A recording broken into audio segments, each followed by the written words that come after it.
I work with big companies, and big companies seem so damn competent that normally when I'm first walking through their glassy doors, I'm kind of nervously thinking, I'm not sure there's anything I'm really going to be able to tell these guys that they haven't heard before. But in my experience, and sometimes to my surprise, big companies are often struggling with something really fundamental. They're often struggling to understand their consumers. They're struggling to understand people. They're struggling to understand us. My specialization, applied business anthropology, uses methods from anthropology to study people, to study how people live, what people care about, why people do the things they do. And we do those studies for businesses. We apply anthropology to businesses. Now, almost everything that surrounds us is made by one business or another, from the chair you're sitting on, to the phone in your pocket, to the car you drive, to the books that your kids use at school, to the hospitals we visit, to the bank I took money out of this morning. Businesses shape our world. And we believe that businesses should shape our world in a way that works for us, that the stuff they make, the products and services they make should work for us, because they're based on an understanding of how we live and what we want to get out of life and what we want these things they make to do. And that requires businesses to understand people. Now, you would think that big businesses had understanding people down to a precise science. And it's true. Big businesses do study our transactions and what we say a lot. So they know a lot about what we bought at the grocery store last week. They know a lot about whether we're more likely to buy a product if we've seen an advert for it. They know a lot about what we say we think of the latest TV design that they show us in a focus group, perhaps. Companies have a lot of that kind of data about you guys. Companies have a lot of spreadsheets about us. But we'd say that that's missing a component, because that data alone doesn't really tell you who a person is. That data alone doesn't really tell you what a person cares about. That data doesn't really tell you what someone's struggling with. And therefore, it doesn't really tell you as a company what you should be doing for that person. The missing component that companies often struggle with for success and innovation and doing things that work for us is a deep understanding of real people.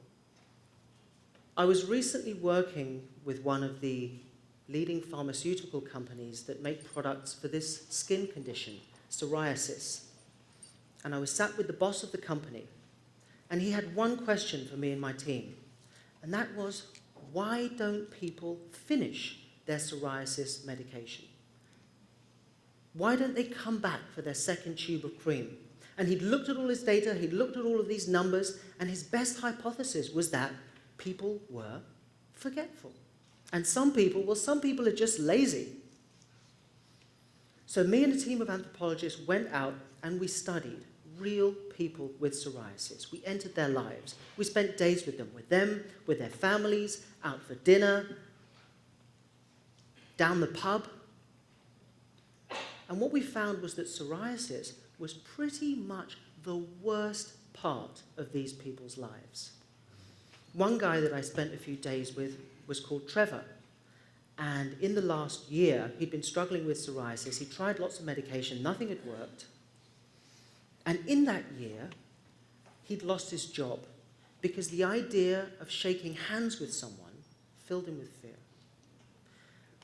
In that year, he'd stopped seeing most of his friends because the sheer embarrassment at the condition of his skin kept him indoors.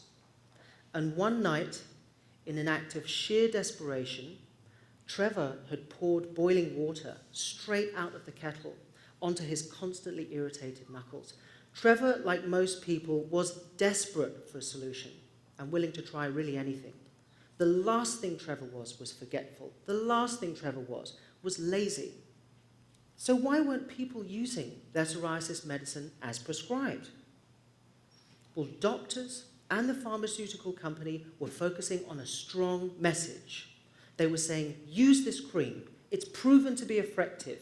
It will solve your problems. We've trialed it. It will work. And because they thought that people were forgetful and lazy, they were pushing that message hard. Use it, it'll work.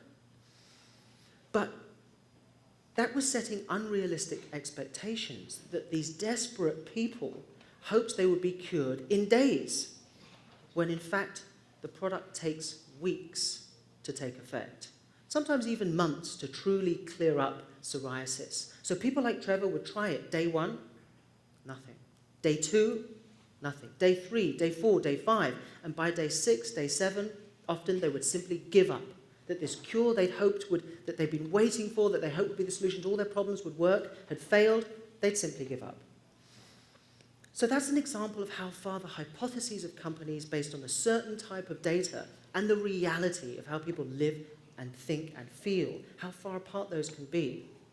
And so with that new understanding, we went back to the company and they could see what they'd been doing wrong. We worked with them on creating new packaging that helped people set realistic expectations. Use it until this date, evaluate it on this date, keep going and see if it's working here. We worked with them on trying to develop a faster acting cream so these people could have some relief on day 3, day 4, day 5. And we worked with them on journal articles and initiatives so that doctors would start speaking to psoriasis patients in a way that helped manage their emotions, manage their expectations, and get them to commit long-term to treatment. As I'm sure you know, I find that businesses are increasingly obsessed with Asia and the opportunity that Asia seems to present to grow. And I was recently working with one of the biggest makers of alcoholic drinks, and they wanted to innovate new products for Asian women. 2.2 billion Asian women, who most of the time now have to choose from drinks designed almost exclusively with men in mind. So it began by them explaining to us what they thought Asian women wanted, and therefore what their products should be all about. And it was really just 3 things. Asian women want to gossip, to flirt, and to be fashionable. That was their best hypothesis about these 2.2 billion women.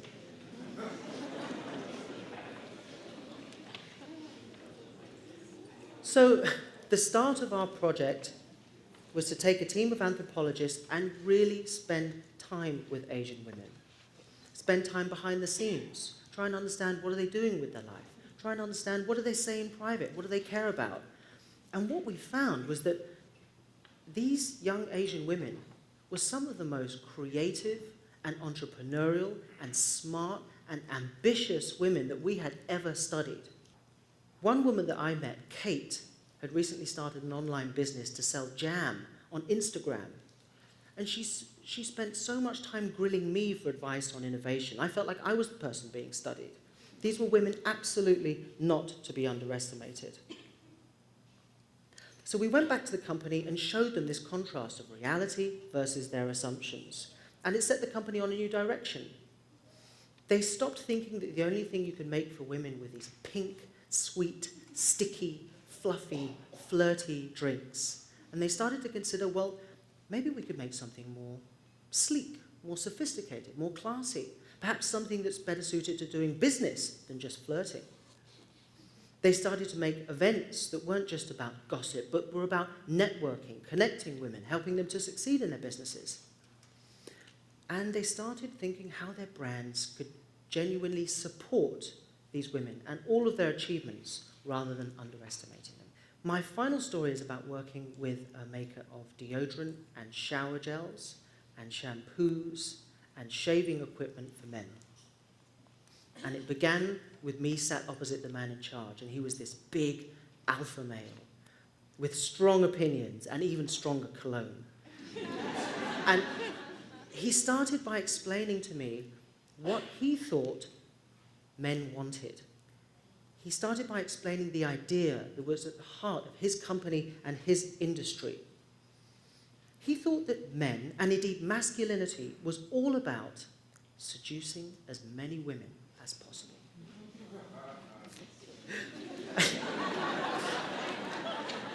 Now, I'm going to use his words for saying what men wanted and what his product should help them do, and that was to get laid. Sexual conquest is undoubtedly a part of the masculine identity, more for some than others, perhaps. But we thought there had to be more to what men wanted in the 21st century, more to masculinity, more to what was driving men today. So we did a global study of men in their key markets and their target consumers. Of all of the videos and photos and notes and data that the anthropologists brought back, one personal experience really stood out to me. I was in the bedroom of a charming 28-year-old Brazilian guy that I was studying, Luis, and I asked him to show me something that really mattered, something that was dear to him. And he showed me a poem, and it was a poem that he'd written for his girlfriend of just 2 months. And it was a beautiful poem. It was a beautiful poem about being in love and spending their lives together and having a family. And indeed, we found that men around the world were surprisingly focused on finding a woman they really liked, finding a woman they really loved, and making that relationship work long-term for both of them. It was establishing a happy family that they were concerned about. Not one guy we met, not one, just wanted to get laid. So now the company could look at the market, look at their competitors, and see why they were having trouble holding on to men beyond their mid-20s. They were making these hyper-masculine, sexually charged, hormonal products that often ended up looking more like toys. And teenagers thought these products were great, but men thought they looked, well, kind of childish. So we worked with them on producing a more mature design, more mature products that look less like toys for boys and more like tools for men. And we helped them talk about grooming in a way that recognized it was just something that guys do. It's part of being a guy. It's not something you do just to get laid. Applied business anthropology exists because companies aren't very good at understanding consumers. Companies aren't very good at understanding you. Now that's bad for companies, number one, because they make less money. But it's also bad for us. Businesses shape our world. And if businesses are shaping our world based on incorrect assumptions about who we are from spreadsheets and numbers, well then they're never going to shape the world in a way we want. Applied business anthropology helps businesses shape our world in a way that works for us. Educational tools that work because they're based on an understanding of what a classroom looks like and what a teacher struggles with. Medicines and hospitals that work because they're based on an understanding of what it's like to be ill. Banks that work because they're based on understanding of what it's like to be broke. So those of you who work within businesses and those of us who come into contact with businesses, let's ask ourselves, how can we drive businesses to go beyond their assumptions, to go beyond spreadsheets, to go beyond surveys, and to really understand consumers? How can we help them grow by making sure that the things that they do really work for real people, for us? Thank you.